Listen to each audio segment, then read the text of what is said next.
Hello and welcome, I'm Arumba, thank you for joining me. This is Arumba's agenda for 9/23 for the following week. So I just wanted to try to quickly explain why there's been so much Endless Legend up on the channel instead of, variety. Big part of it is that Endless Legend is a ton of fun.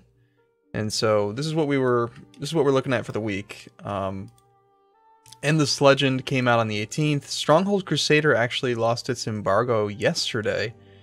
And I had initially intended on having a whole bunch of Stronghold Crusader going these last 2 days. And, I don't know. I tried it, and I didn't really like it very much.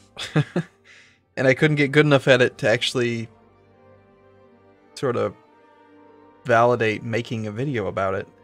And even now, I don't really particularly want to play it. I don't know why. There's something about it.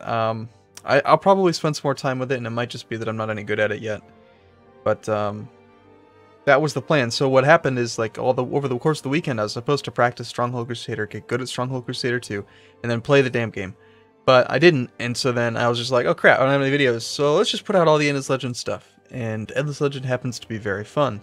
So that's kind of how that happened. Today, I'll change that. We'll get some other stuff mixed back in. But the other reason why I didn't have any other content stored up is because I've been playing a lot of Europa Universalis 4 by myself. So this is the normal start screen. Here's the game I've been playing. It's 1542. And it doesn't look like much yet, but this is what's been distracting me from doing other things. So I just wanted to at least show people what I've been working on and why I'm not actually recording other videos. So, I'm France, right? Which, yeah, big deal, you're France. But, I'm gonna conquer the world. I'm finally gonna do it. I've decided. And I've been playing it solo pretty much on speed 3. It's taken a long time. I'm the Holy Roman Empire. I have Emperor, rather. 210,000 troops, 291,000 manpower. Next strongest is the Ottomans with a meager third of my troop count. And like an almost a tenth of my manpower. So incredibly strong for 100 years into the game. And I had considered making this into like a YouTube series, but then I realized that, I've played like just a little bit under 100 years. The game starts in 1444, so it's been 98 years.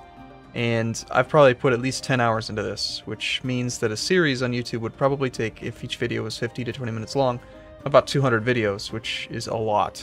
The longest series I've ever done was the Prince and the Thane mod for Crusader Kings 2. And that was like 220 videos over the course of a few months. And I don't really like making series that are that long anymore.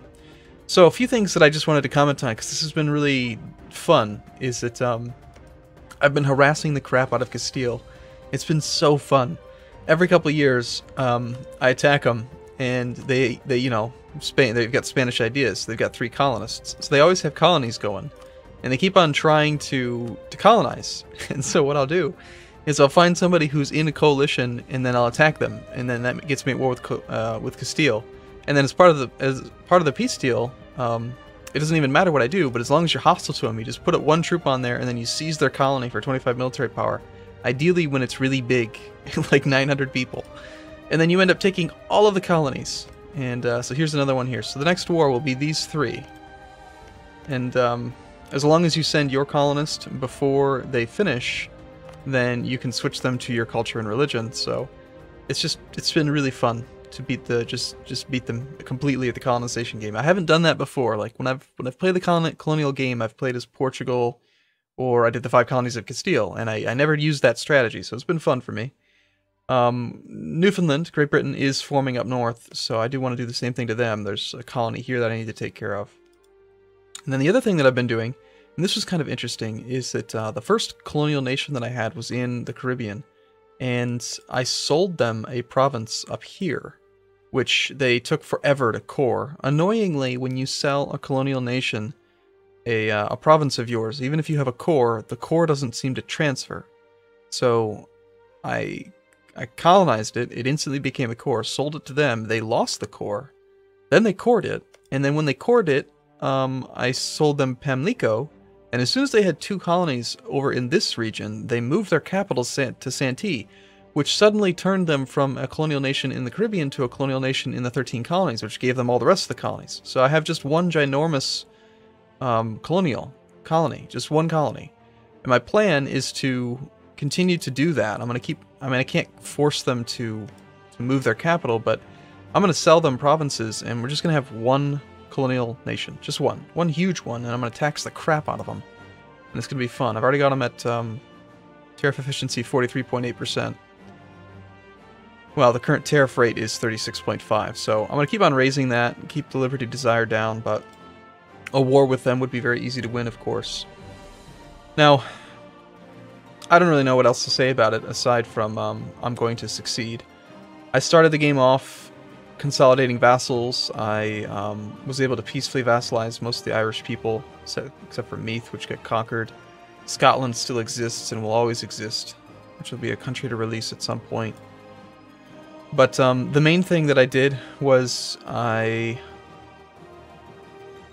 conquered 4 of the electors very early on, became the emperor, which gave me a huge manpower. The national ideas that I took were innovative first, then exploration, then quantity. I figured quantity would make more sense if it's stacked. You know, stacking quantity ideas with being the Holy Roman Emperor plus the national ideas of France, which gives even more manpower. And it's worked. It's worked quite well. I also really liked forced labor. Building power cost minus 20% allows you to make a lot more buildings. So it's working pretty well. I did utilize the strategy that DDRJ had pointed out a while back on the forums. As soon as I finished exploration, I attacked the Aztecs, conquered probably like 15 provinces from them. I also was at war with a 1-province minor. I don't remember if it was Cato or Chickasaw or like somebody really tiny. So I took all these provinces from the Aztecs, and then on the exact same day, I also surrendered to Cato after having them at 100% occupation, and had them force me to return all cores to Aztecs. So I took them all, returned them all, which globally reduced my aggressive expansion by about 100. And these days, even though I've blobbed like crazy, I have very little aggressive expansion, and the only people that are in the coalition are the people that I want to be in the coalition, like Castile.